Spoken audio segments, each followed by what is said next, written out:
Welcome. We're here for Shoud 8 of the Illumination Series, and we are here at the Villa Amio in the Chambre Pavilion, and Jeff is getting ready to channel. And again, that's on the big island of Hawaii. Very beautiful place. So with that, Jeff is getting ready. Let's us all get ready and prepare with that conscious breath. Such an important thing we do.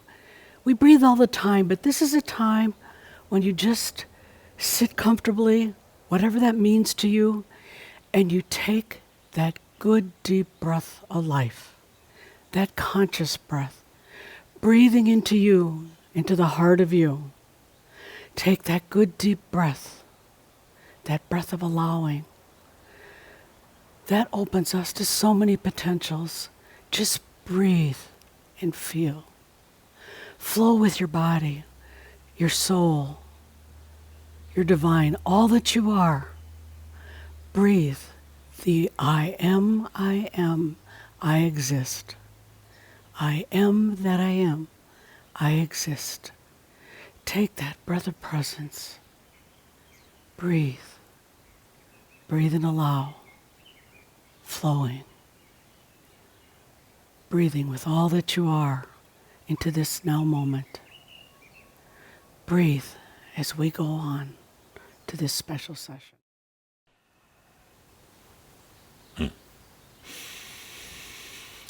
I am that I am, Adamus of Saint-Germain. Welcome to this Shoud, this beautiful Shoud, this beautiful gathering. As music was playing, I was feeling into all of you who were joining in. There's always some music up front for those of you who are listening live. And just to play off of that, the song Nothing Else Matters. I have to ask the question to each and every one of you, what matters in your life? What really matters? Now, keep it to 5 points. Keep it to just a few words per point, but what really matters in your life? Take a moment and feel that. What really matters? The human mind, it jumps in, as you probably noticed, and it gets kind of muddled and confused. And if it does, stop for a moment and feel into it again, but as the master. As the master. You know, that's your wisdom from all the lifetimes that you've ever had, and that master is available now. It's here. So ask yourself as the master, what really matters in your life? 5 points, few words.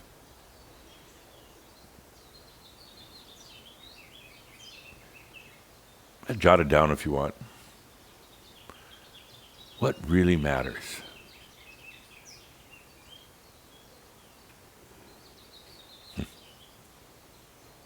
You know, the funny thing is, and you can continue to play with it, but the funny thing is that you have all these things happening in your life every day, and you know, ups and downs and twists and turns, and one moment you're sick, the next moment you're feeling fine, one moment you got all this drama stuff going on, usually with other people, and the next minute it quiets down. 1 minute you feel you're the master, the next minute you feel you're kind of that despicable human. But if you take a really good feel into it, what really matters as the master? It's pretty simple.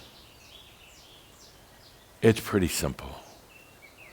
Now, I'm not going to go through all the potential answers, but it tends to be things like, I matter. I matter. That should be at the top of your list. I matter. To me, my journey, my life, that's what matters.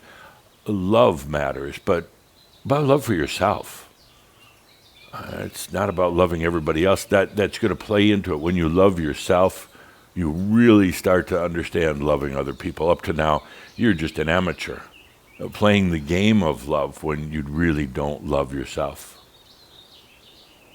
What matters is having some peace within yourself. It's been a lot of lifetimes of not having that, the going back and forth in search of that whole question, who am I? And then going through this whole metamorphosis into realization and staying on the planet. So a little peace, a little solace, a little joy, that should matter. Beyond that, not a lot matters. It really doesn't. It's so easy to get tangled up into all the stuff going on in life and to still come back to these nagging questions. Am I doing the right thing? Why do I feel terrible? Those things, they really don't matter. You're wasting a lot of your energy with that constant kind of mental self-evaluation. It really doesn't matter. None of it. What matters is you, is the love of yourself, is the joy of staying here on the planet. It's pretty much it. Pretty much it. Anything beyond that is a lot of macchio, a lot of spiritual constipation, a lot of wasting your own time. And the thing is, when you let all the rest of these things interfere with your life, just the daily issues and things like that, you'd waste a lot of time, but your energy gets directed to those things. You're like a big magnet for your own energy. It will come if you want to worry about every little detail, if you want to stress over every little thing, if you're constantly in that mind nagging of self. The energies will support that. They don't care. But if you take a deep feel into it, what really matters? Not a lot. Not a lot. The energies will then realign and support what really matters. What really matters. A master starts to realize that things like actual abundance doesn't really matter. It actually is no longer even a word in your vocabulary. It's just there. Master realizes even things like health don't really matter. I mean, they do if you're not in good health, but ultimately they don't really matter because you are in a state of health now, in a state of vibration. You're going through a lot of stuff because you're really going out of the old biology and into your light body. You're going to feel it, but it doesn't really matter. I spent a relatively short lifetime, back hundreds, thousands maybe of years ago, as a Zen monk, part of the time in China and then part in Japan. It was an interesting lifetime. I wanted to experience Zen. Zen is that constant questioning of the purpose. What is the purpose of life? And you get into Zen and it twists your mind. It does. But it actually, in such a way that gets you to some clarity, because you realize nothing matters. It really doesn't. Nothing really matters. And you realize that, well, like I said, it was a short life, and I kept on asking myself, what's the purpose? And in Zen, I realized there is no purpose, grasshopper, there is no purpose. And with that, I exited the lifetime, not out of disgust or anger or anything else, but there's no purpose. So I left and realized, actually, there is a beauty. Maybe it's not what you define as a purpose or a goal, but there is a beauty to life. And if there is a purpose, if there is a reason, that perhaps is it. Just the beauty, the sheer beauty of being able to live in this reality. I love that lifetime. It was a constant back and forth with the other Zen masters. It's like you're constantly playing this game of Zen chess. But it doesn't matter if you win or lose. It doesn't matter.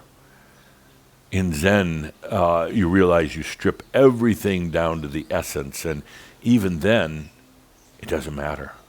It really doesn't. Other than what matters to you. That's really Zen. Nothing matters except what matters to you. And that's why I love Zen. But after a while, it gets a little frustrating. What matters is what matters to you. That's it. Feel into that again. What really matters in this lifetime? What really makes a difference? Not much. You probably say that, 99% of what occupies your mind and takes up your energy and stresses you out doesn't really matter. So it begs the question, why do people do it? Well, partly because they don't know any better. They've never been a Zen monk or studied in the way so many of you have. They do it because it occupies them. It occupies them. It gives them experiences. It gives them stories. It occupies the day. It gives them something to do. But you also get to a point of realizing it doesn't really matter, none of that. What really matters, other than self, other than love of self, the beauty of being here, the beauty of yourself, the beauty of nature, even the beauty at times of other people.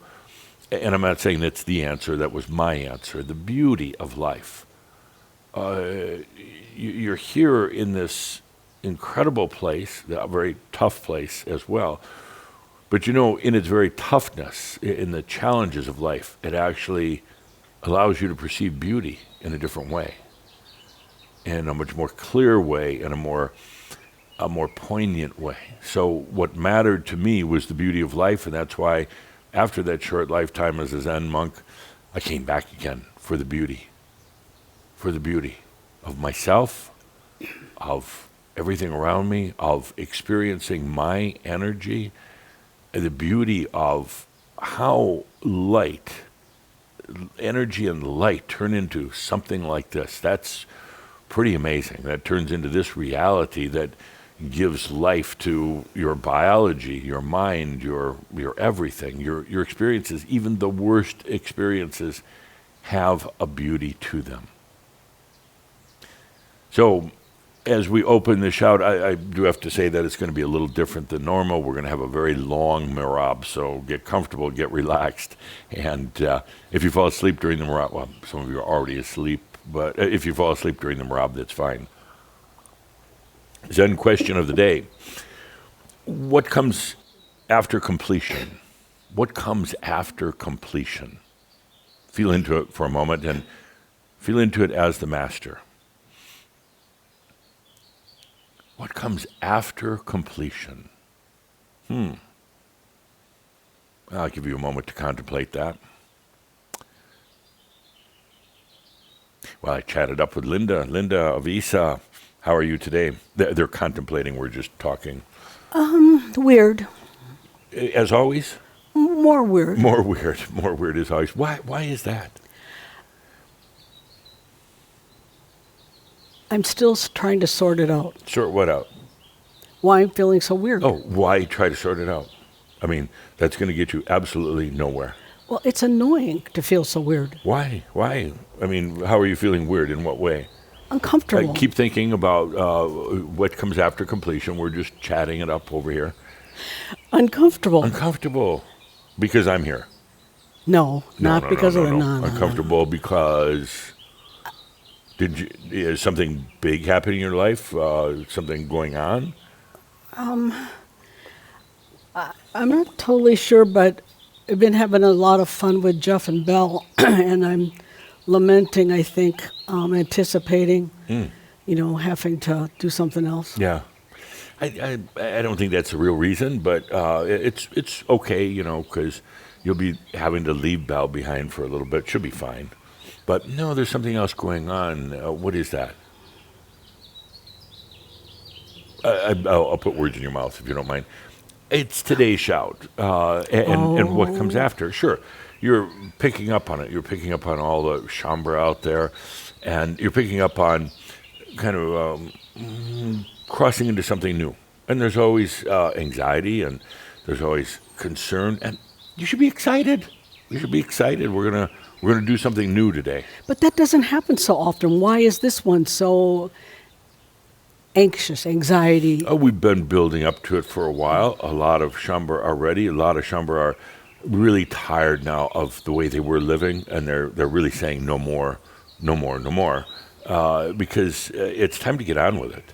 You can drag stuff around, your family stuff, your job stuff, maybe you're not happy with the state of your life right now, relationships or where you live or things like that.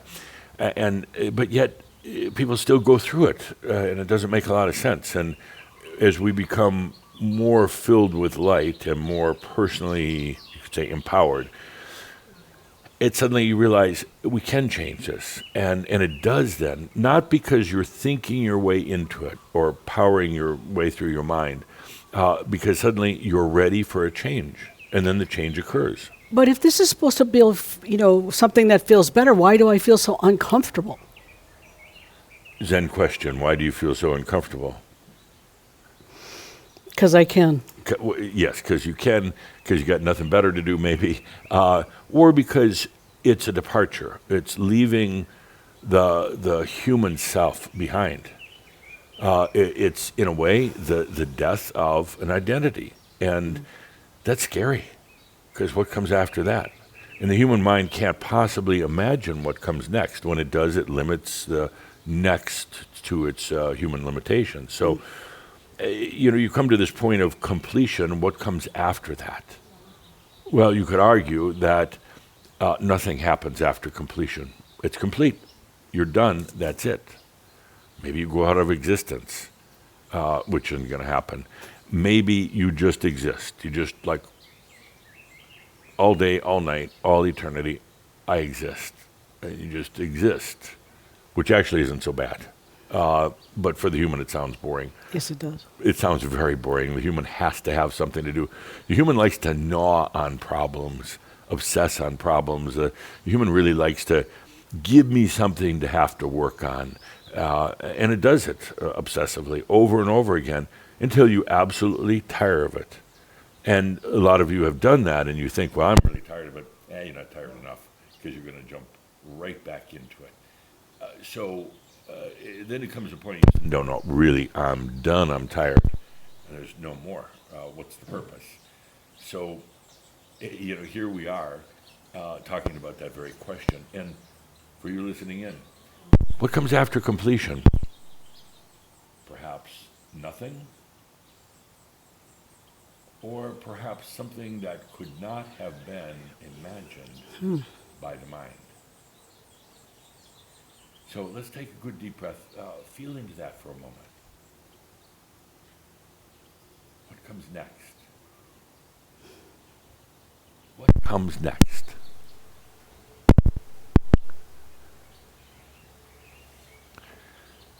And while you're doing that, we're going to resolve a few technical issues that we have going on here. Take a deep breath. Nothing else matters.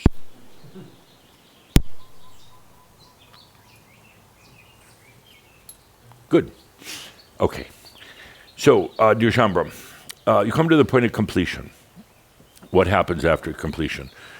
Do you just start another cycle? No, you don't. You go to something totally new and different, unimaginable for the most part to the human, for the most part. Because still in the human mind, you can't really effectively, fully imagine what lies beyond. Because you humanize it. You put it into human terms and human perspective, but there is something. So when you feel into that Zen question, what comes after completion? Something. And maybe not immediately in your perception, but something. It awaits you. It's there already. You, as the human, do not have to make it, create it, build it, architect it, fashion it, or any of those things. It's there waiting for you. And there's some anxiety with that, because what is it? Is it good for me? Is it going to kill me? Is it going to hurt me? Is it going to cause me stress and consternation and everything? I don't know. It's just something. So you feel into that, something, and that's exactly what we're going to do today. You feel into something. You come to the point of completion, and in Zen, we called it samsara. Samsara. Samsara means exactly that. You're coming to the end of cycles, particularly when you think in terms of the human incarnational cycles of death and birth. You come to the end of that. It's samsara. And nothing's ahead. When you're looking at it through your human eyes, nothing is ahead. And that's damn scary. The human likes to feel what comes next, even if it's not necessarily tangible or clear. It's just like, okay, we're going to go into the next round. There's kind of a nothingness out there, but in that nothingness, as in Zen, there is something. Nothing is nothing. We could go on all day like this, but there is nothing in nothing except everything. But it's still nothing. So what is it? You come to samsara. You come to the end of a path, an era. You come to the end of your lifetimes. Most Shambhara have acknowledged within themselves, no more lifetimes. Let's wrap it up right here. Samsara. And where do we go from here? What happens? Well, the Master will tell you, don't worry about it. And don't think about it. It's just going to make you depressed and sad and feeling anxiety. Don't even think about it. But the human is, oh no, I got to know what happens. And what about this? What about that? And it's like, the Master's like, will this human ever shut up? Will this human just take a deep breath? Nothing matters except what matters to you. All the rest of that, all the noise in life, all the commotion, all the traffic, all the people, all the family members, all the drama, all your past lives, doesn't matter. It really doesn't, unless you want it to, and then they will manifest. They will be there along with your problems and your illnesses and your depression and your sadness and all the challenges in your life and being a victim and everything else. Then it really matters. Then you got a lot of energy and now a lot of light pouring into that until you take that deep breath into samsara, the end of old cycles. And as we go into today, you realize you don't get on a new cycle. You don't get into that old pattern and that old trap, just maybe looking a little bit better or being a little smarter. Not at all. We go off the circular, that continuation that you've been on, and go into something different. And what is it, you say? Well, it's for you to find out. I'll tell you right now, though, it's not necessarily linear. It's not just a bigger circle. It's not just being a happy human and doing nothing. It's much more than that. It's maturity. It's maturity. I've talked about it a lot recently at some of the gatherings here, as you know. It's maturity. And maturity comes with experience. You can't have maturity without having had experiences. And the experiences, it's not even that they're teaching anything to you. It's not about lessons in life. I've never liked that idea of life being a lesson. It's not. It's an experience. But you do go through things and you learn from them, mostly. Sometimes not so much. You go into these experiences and the experiences are for the joy, for the light, for just being there and doing it with no particular necessary purpose to it other than just being in it because you can. And as you go into your experiences of many, many lifetimes, at some point you become more mature. You realize that there are certain ways to do things for your happiness and joy. Certain ways not to do things because they make you miserable and they make the people around you miserable as well. You realize that there are things that matter and many things that don't. Many, many, many things that do not matter. And you let those go. That's maturity. Maturity has nothing to do with intelligence. Although I would have to say the more mature one becomes, the more intelligent they become as a human. Maturity is not something you can work at. It is something that you receive and allow. And what happens after many, many lifetimes, you come up to a point of maturity. You come to a point of being seasoned, understanding more and more of what's really important, what matters to you. And that maturity then is the very thing that puts you into that state of nirvana. Now, nirvana, that's a big word. Many of you think that nirvana is just being a bliss ninny, running around the planet just in total bliss. That's kind of a Western view of it. Samsara is that point of, it's a point of death. It's a point of no more. It's a point of no more cycles. And when I say death, I'm not talking about just your physical body. I'm talking about your beingness. It's the point for that to die. It's the point to, and if it doesn't die, kill it, because it is no longer serving you. And those are all frightening thoughts. What a lot of Shaumbra want is to drop a few things and just continue on a little bit lighter, but still holding on to a lot of the old stuff. And it's very difficult to do, because if you're still holding on to things that don't matter, ultimately don't matter, you're going to be pulled right back in to all that old stuff. It's a matter of,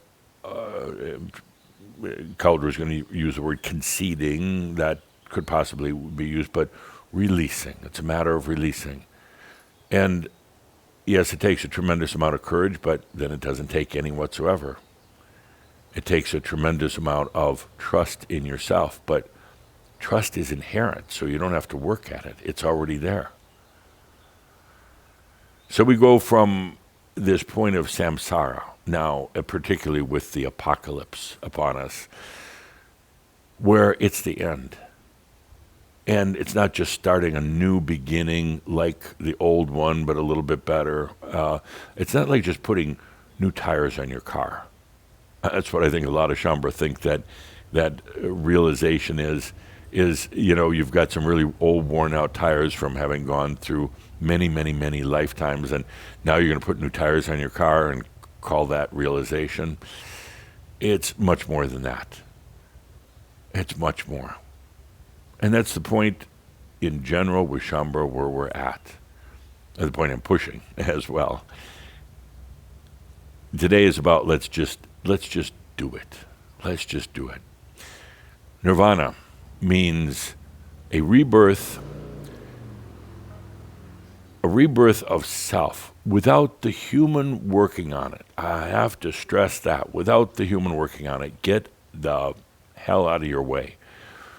What's happening right now within you is natural, maybe scary to the human, doesn't realize what's going on. Why do I feel this way? Well, for the human, just feel that way. I mean, just dive into that feeling in trust, dive into that feeling, and stop trying to mess with it. In nirvana, it's not just about the bliss at all. It's about recreating oneself, but not at the level of the human. The recreation occurs at the level of the master. And that master then hands these gifts to the human and says, now live them. Live in this new way. Experience in this new way. Be with this new light. And that's what's happening. Right now is the time of apocalypse. We started with that last year, March 22nd, from a overall standpoint, but now we come into it deeper and deeper and deeper, into your personal apocalypse. That's what's happening right now. Moving into the depths of your personal apocalypse. And what does apocalypse mean? Not disaster, not everything, not the world blowing up or falling apart. Apocalypse simply means revealing or revelation. You're going into your personal apocalypse right now. A revelation that is long overdue, that is well deserved by you, well deserved. That might be a bit frightening to the human because they're not sure what's happening to them. But, going back to the old metaphor, the caterpillar didn't know what was happening to it either. But in the allowing, in the cocoon actually, and getting smashed to pieces, I call that allowing. In the allowing, it transformed and it turned into something in this moment of samsara, something that it couldn't have imagined before, into the nirvana of the butterfly. It occurs with the maturity of the human, and eventually that maturity becomes part of the master.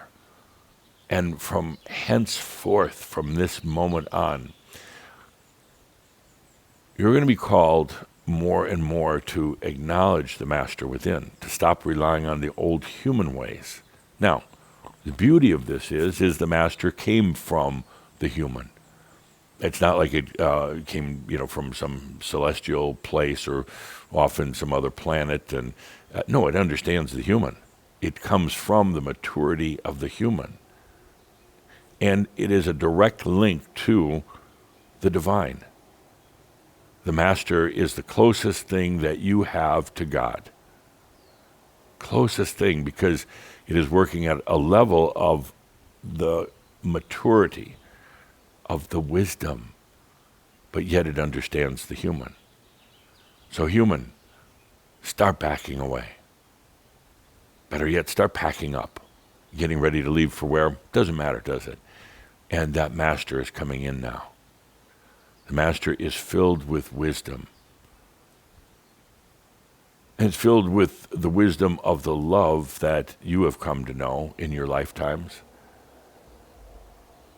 The master does not need to rely on the brain for its decisions, for its choices, for what matters. It knows at a very different level. The human still plays an important role in some of the more functional logistics of staying in this planet as a biological being, but even that's shifting. The human is particularly important right now in the experience of going into the mastery and staying on the planet. So many of these issues, the issues of, for instance, samsara, were not big issues for the previous masters. When they came to samsara, they went to nirvana, they crossed over, they left. They didn't stick around for the most part.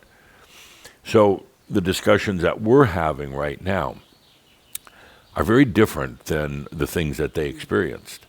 The discussions we're having right now have to do with staying here on the planet. And in a way, it's a challenge, but I ask you to change the perspective of that. It's really not a challenge. It's only odd and foreign to the human, but it's actually really not a challenge. It is an opportunity. It is a new way to live and experience on the planet. It's a new way to allow yourself to shine your light. In the past, when I was a Zen monk, we talked about samsara, and that was it. That was done. You were finished with your lifetimes on the planet. Adios, goodbye. Pack them up. Now it's very different. Now it's about how to gracefully go into that next level of being the true master, of having the human facet of the master still present, but the human no longer having, Calder is double checking me on this, but no, the human no longer has to fight their way through life. The human no longer has to make the tough decisions. Not at all. And to some humans, that they may not like that. They want to be that one controlling things, but try allowing the master in. And the human just to enjoy the ride. Let the master drive the car, do the maintenance, take care of things, figure out what comes next, and the human just to be in the passenger seat enjoying it. I know a lot of humans are screaming out, no, I insist I have to drive. I have to do everything. Well, that's fine, but then you're still in the same old cycles. You're just trying to make it a little better. Let the human now sit in the passenger seat. Let the master come in. It's a whole different way of living. It's a whole different way of experiencing your realization as you stay here on the planet. But right now, let's take a deep breath. This is your personal apocalypse. It's the revelation. The revelation of who you really are. And ultimately, the revelation of and the understanding of how energy and consciousness work together. That's what the master wants to do. You say, what matters to the master? That would be another one. How do they effectively work together, consciousness and energy? I told the group that was here recently that when I retire from Crimson Circle, that, I've got other plans. Not things I have to do, but desires. I have my true soul desires. And that next level is to work on bringing energy and consciousness together in singularity, in oneness.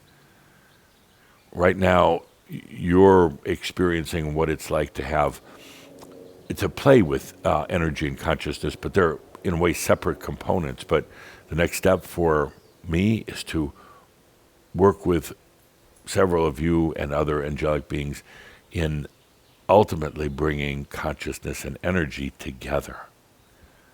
So that's my desire, that's my passion. But I come back to the thing right now. It's your personal apocalypse. And what's happening is the human is slowly fading away. Even if you resist, it's still going to slowly fade away. And what comes in after that is the true master. To stay embodied here on the planet, to go through the whole process of integrating the light body, and to be here to radiate, to shine their light on the planet. Let's talk about new light for a moment.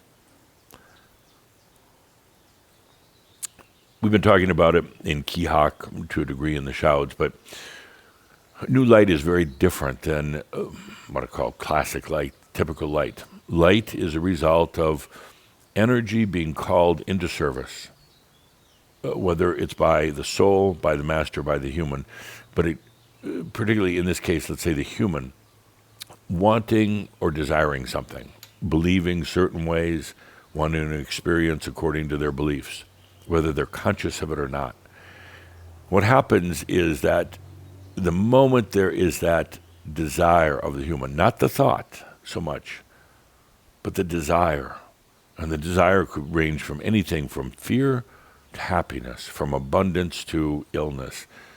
And you say, well, that wouldn't be the human desire, but actually, if you look at it, there is at times, and not consciously. Human doesn't want to consciously get sick for the most part, but there is something to be wanted to be experienced or wanting to have happen based on the perspective of the human of themselves. That calls forth light. Boom, energy comes in now flowing as light. That light now creates gravity. Yes, the light creates gravity. That gravity creates time and space. And all that put together starts creating the material world. Waveforms, particles, atoms, molecules, cells, organs, brains, and everything else. But what's happening is the light is now, it doesn't even actually move, but the light is shining upon something, and therefore it becomes. So what's happening right now is that light that you've been working with forever, that light that creates reality, the reality which then gives you a playground for experiences. That light is changing. And it's what I call the new light. And literally what happens in this, you see, all the experiences you've ever had in this lifetime or any, they're kind of stored in this place called the Akasha. And it's personal. It's not in any one place, but it's just kind of all the memories. Everything you've ever experienced or done is still there. And it's all yours. You don't share it with, it's not like renting a storage unit at a great big storage facility where you have your stuff and everybody has theirs and it's all in there. It's not like that. It's only yours. And with every experience you have, it fills it a little bit more and a little bit more and a little bit more. until you come to the point of maturity. And you realize you don't need to keep adding to the experiences in the way you have done before. In other words, now it's time to do a quantum change of how you experience life. So when that maturity comes about, when you as the human say, it's time for something different, and when the master definitely says, okay, we're gonna change the game here, then the Akasha starts releasing stories, memories, experiences. It's gotten bloated. It's gotten huge and bloated with all these experiences. It's stuffed with junk that you really don't need anymore, that don't matter anymore. And now the Akasha opens up and starts slowly releasing experiences, stories, events, lifetimes, back to the soul. Well, the soul takes a look at all this incoming stuff, and oh my gosh, all this garbage coming in, and all the experiences and the details, and the soul's like, hey, hang on a second, we gotta clean this up. And the soul then brings it to wisdom. It says, we don't need all the details. We don't need to know what date something happened, or every little emotion or feeling you went through, and we don't even need to know mathematics or science or any of that. The soul doesn't care. So the soul brings it to wisdom. Now, within the purity of wisdom is everything you would want to know, everything you'd want to remember at the right time when you need to know it or remember it. But it's not like it's all being stored there. It just reappears if you need it at some point. But now what the soul does is it cleanses all that stuff, and it cleanses it right down to wisdom.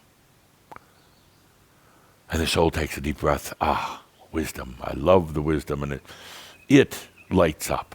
The soul lights up, and when it does, it shares that wisdom with the I Am. The beauty of everything that you've ever done. And then the soul then takes that wisdom, makes it available back to the master and to you. And that's the new light. It pretty much operates like the old light, except it's got wisdom. It has maturity. It has depth. And it won't do things like you might have done with the old light. It won't keep repeating things over and over, thinking that the outcome is going to change. It will know intuitively and instantly. And with that wisdom, for the human has a lot of needs and wants, a lot of them. Most of them actually really don't matter. But what happens now is the human realizes they don't have to stress over their daily needs and wants, because one of the attributes of new light, things just come to you. Sometimes before you even know you need them. I've talked about this a lot in the past. It comes to you. But now, instead of being a theory, instead of being something that's nice to think about, it actually happens. It just starts coming to you. The human is baffled. The human thinks, it's just there. How did that happen? Human, don't worry about it. That's the way the new light works. Sometimes the human thinks, well, I'm out of a job. Because now it's just showing up. I don't have to work for it. I don't have to stress over it. I don't have to obsess. And I think I'm out of a job. That's what I really did well as a human. I worked hard and I stressed and I was in pain and I was suffering, and now I don't have to do any of that. What's the purpose? Why be here? Again, I go back to, quite simply, to enjoy the beauty. That's it. To enjoy the beauty. One of the attributes of new light, and there are many, but one of the attributes is it doesn't come from the human. You can't make it. You can't increase the size or the volume. You can only experience it. You can't fabricate it in your mind. You You can't really even think about it. You can experience it. The new light isn't going to come to you in some great big explosion, fireworks, some huge cathartic change in your life. That happened to the immature human. When you had those big experiences that you want to have again right now, it was the immature human experiencing that. And with a new light, with your maturity, it doesn't happen that way. It's extremely subtle. The new light is so subtle that you may not even realize it's right there. It's right there. You're looking for something big out there. It's subtle in here. But yet in its subtlety, it's very deep. It's, unconflicted. The human tends to be conflicted about a lot of things, especially when working with light, the classic light. But the new light, there's not this conflict. And therefore, maybe you don't feel it because you're used to feeling conflict and duality and separation and challenge and fights. It's not there. It is so beautifully subtle. Subtle doesn't mean it's wimpy. It doesn't mean that it's not effective. It means that you now have the maturity. You now have the balance. And you're not going to be going up and down like that. Well, it's not that you flatline, but you open and expand. So as the new light comes into your life, which it will, I mean, it's a natural thing, the new light comes in. You can pray for it all day long, and it's going to come in at the right time and the right place, and you can't make more of it try to come in. You allow it. That's it. The new life, the new light is like the new life, is like the nirvana. And you go through a process of that change from the human trying to do everything, control everything, think everything, and suddenly you realize that you don't have to. You don't need to. And really the human starts giving way to the master. And that's exactly what's happening right now. It's the personal apocalypse. Let's take a deep breath with that. So what really matters, or what comes after completion, let's find out without trying to think our way through it or manage it. Let's just allow it to happen. Now it's time for our Mihrab. Let's put in the music. Dear Shambra, take a good deep breath, relax. Take a good deep breath and relax and enjoy. Remember, Mihrab is not the time for trying to think about it. And, doesn't that hurt to try to think about everything? And when you realize you don't have to. A natural process takes place where the human evolves into the master devolves into the human. And so many things now just start taking care of themselves.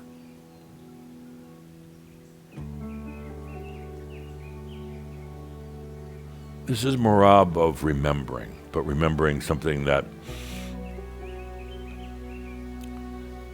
prior to this would have been difficult to remember. Remembering that you've chosen to be here. And maybe not at a level that you can remember with the human mind, but I ask you to remember into who you really are.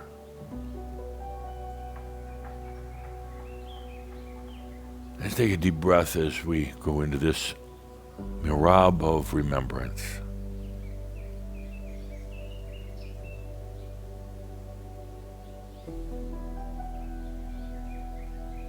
It's remembering that you came into this lifetime knowing it would be very different. There would be many challenges and transformations. And then you come to that point of what I'm calling samsara, where it just ends.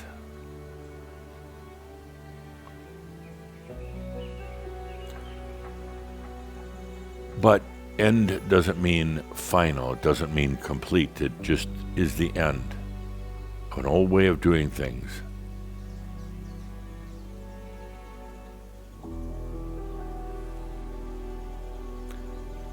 It would have been difficult to imagine what comes next. It would have been difficult to do this a while back because, you see, if we'd have gone out there, even in the imagination, we'd have gone out there and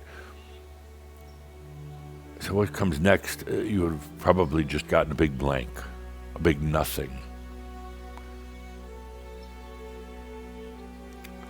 It's kind of a personal point of singularity, meaning things change so much that they wouldn't be recognized by, well, the old self.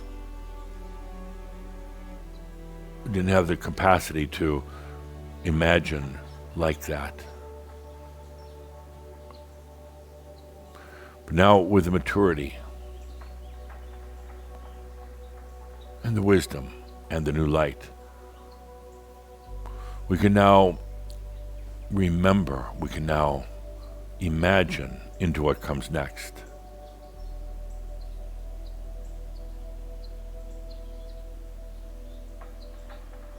And it's not just being a little better human at all. It's something far beyond that. So, I ask you to take a deep breath and remember what comes next.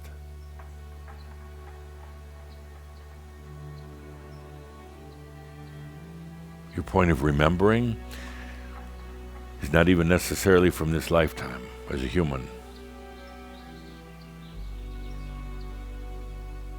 Because most all of you didn't really know, you couldn't imagine it. The remembrance comes from the soul level.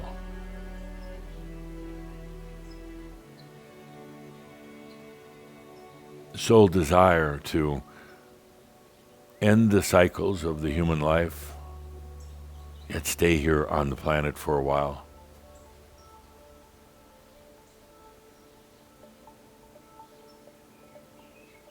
It's always been there in your potentials. It's always been there, but very distant, very out of consciousness for the most part. But today we can visit that remembrance of the soul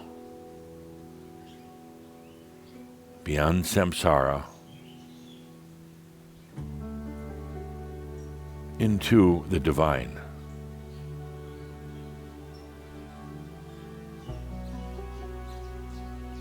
The details were never known by the soul, not at all. I didn't say on certain dates these certain things are going to happen, not at all. The soul simply knew that something new comes now.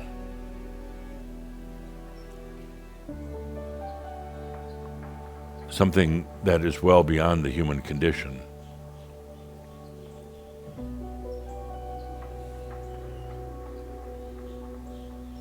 Something that defies logic.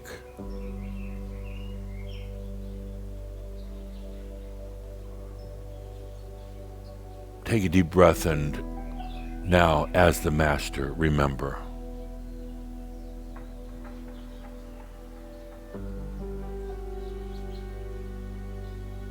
Remember into what comes next.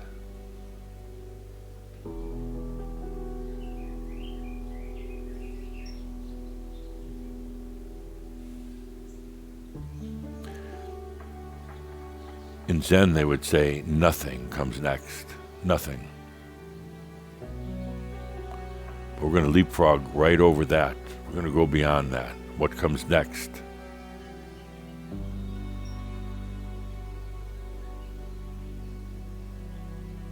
It's not nothing. It's totally new. It's way beyond.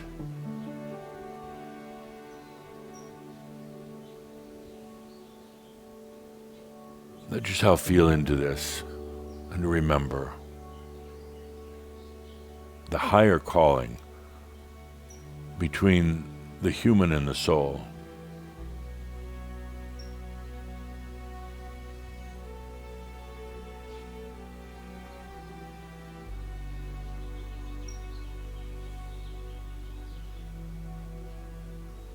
And that human slowly fading.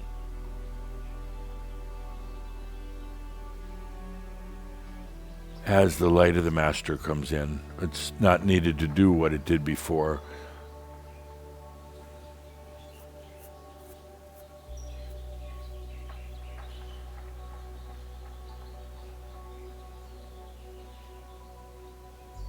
Let this desire of the soul be with you now to remember it.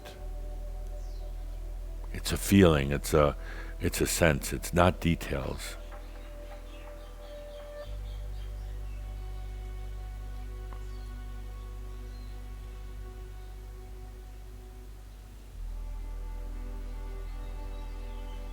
It's there. It's there. Let it come to you. Some of you, you're trying to go out and search for it. No, let it come to you as the Master.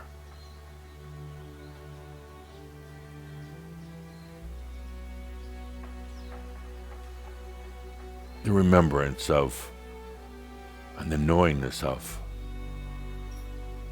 beyond samsara.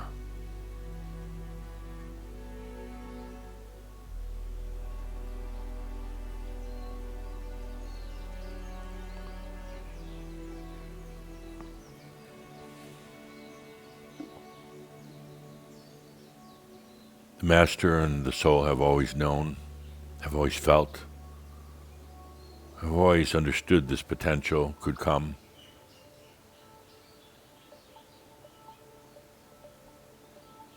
Not sure when or exactly how, but never worried about those details. Never. For they knew. They've always known.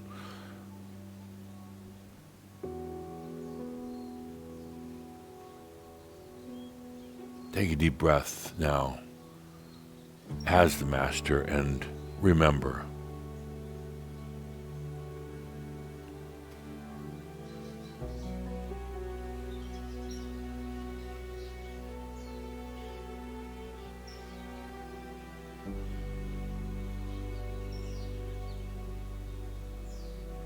Remembering the soul's desire to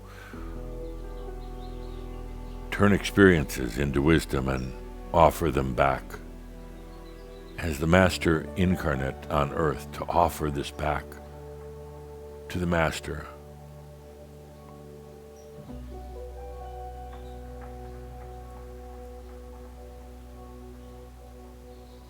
Remembering how the human, it comes to completion.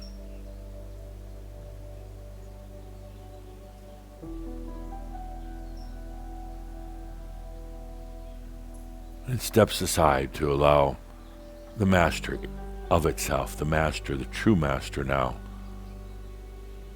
to be here and present.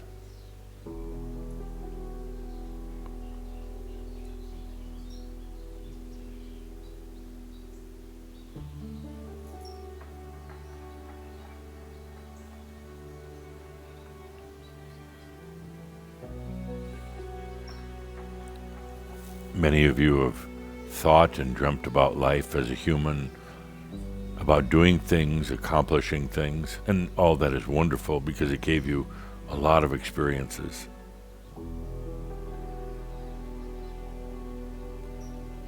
A lot of you have thought about things like realization, enlightenment.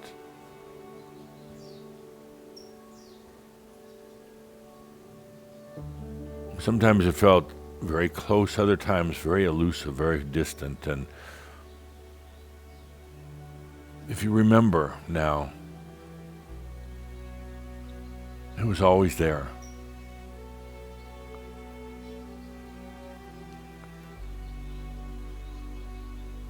Now, what comes next?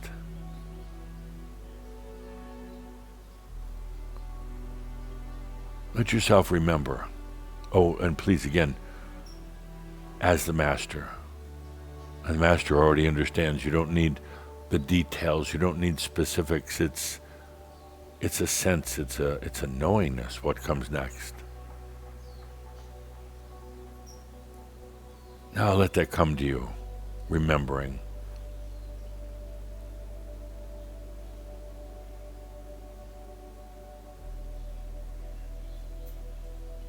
And dear human, now, quiet down. Let go. And move aside so the master can be right here. Another way of saying it is, please remember that you are the master.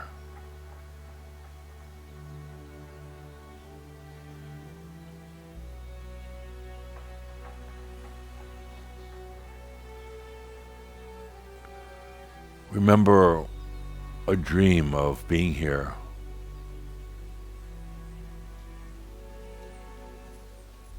In your own freedom and released of all those deep limitations of being here and living the new light.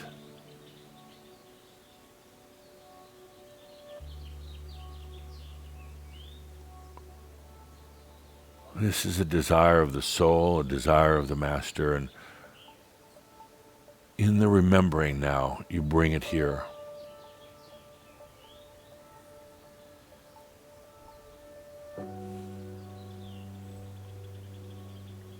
The fading of the human is not a sad thing. Portions of that humanness will still be here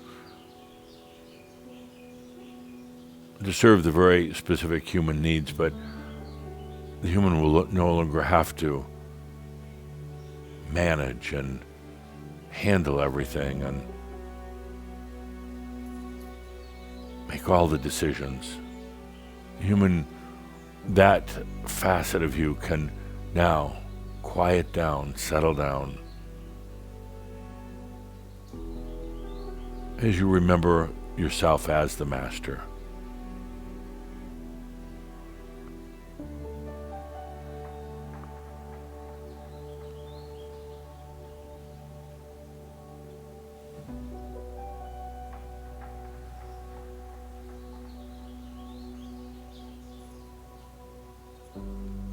Another way of putting it is the intense focus on just the human facet. That can give way now, open up, as you remember yourself now as the master.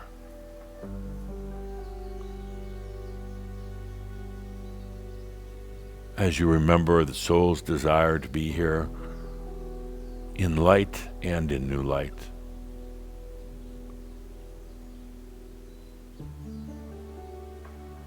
Breathe in and remember. It's all right there. It's all yours. Breathe in and remember.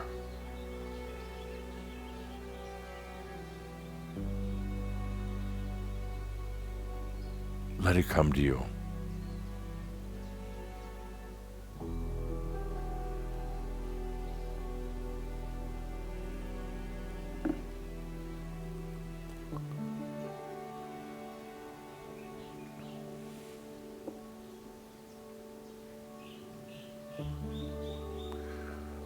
Remembering is opening up yourself.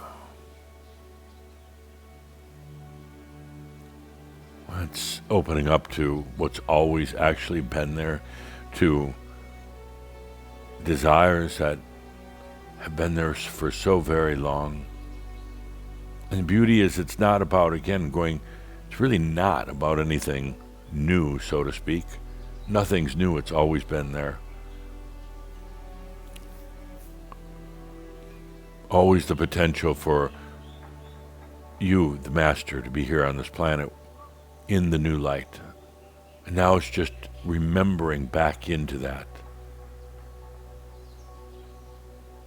And then it's there.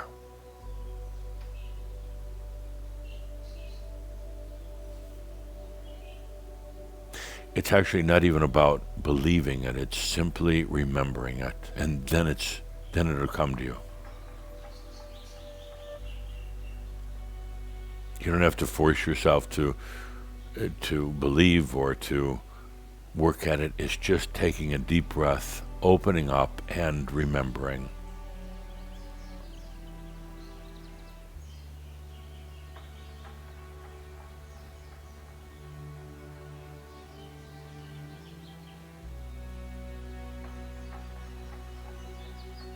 As you do, it's like you start to get that feeling it's always been there. It's always been there. You just weren't conscious of it. The Master Incarnate has always been here. But there's been such a focus on that human facet and the human needs and wants, the human's constant, what's the purpose?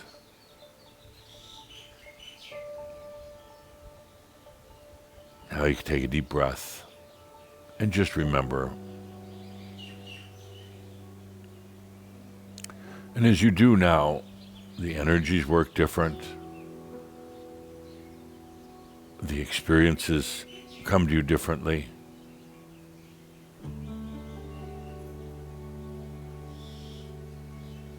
There's much less having to work at life. As you open up and remember that you are the Master, that you've always been here, you also remember that things just come to you. Oh, that wasn't the human experience. The human had to scrape and crawl for just about everything. But as you remember the Master, it's very, very different.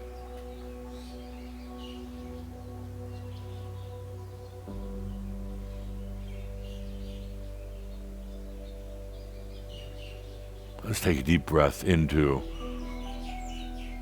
the remembrance, what was a dream and what now becomes very real. Take a deep breath and let it in.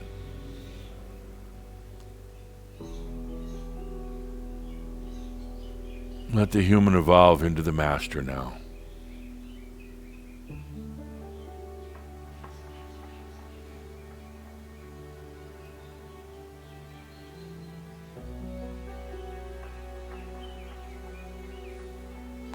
Samsara is the end of the cycles.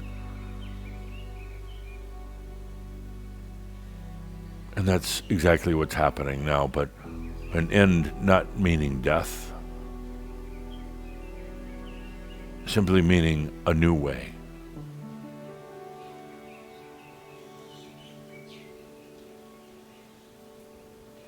Let's take a deep breath into remembering.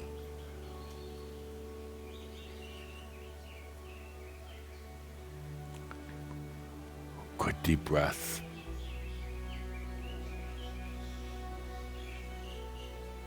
I'll tell you something that as you remember,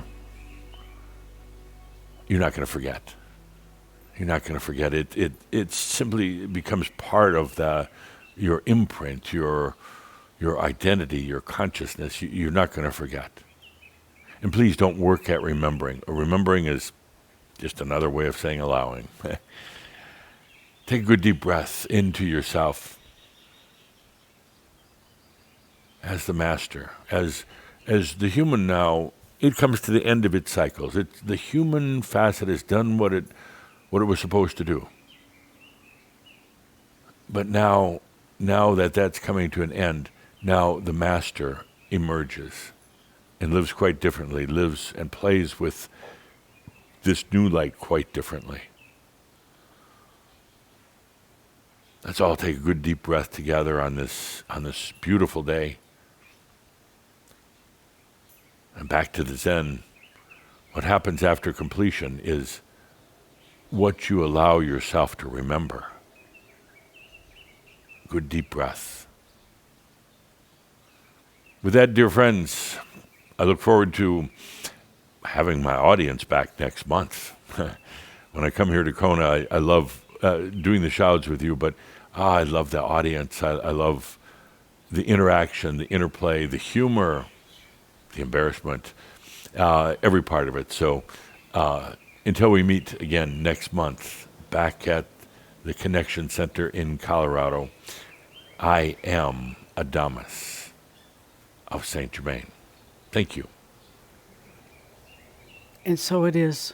Once more, take that good deep breath, that breath of life, allowing this experience to be there with you, to just allow it to flow with it.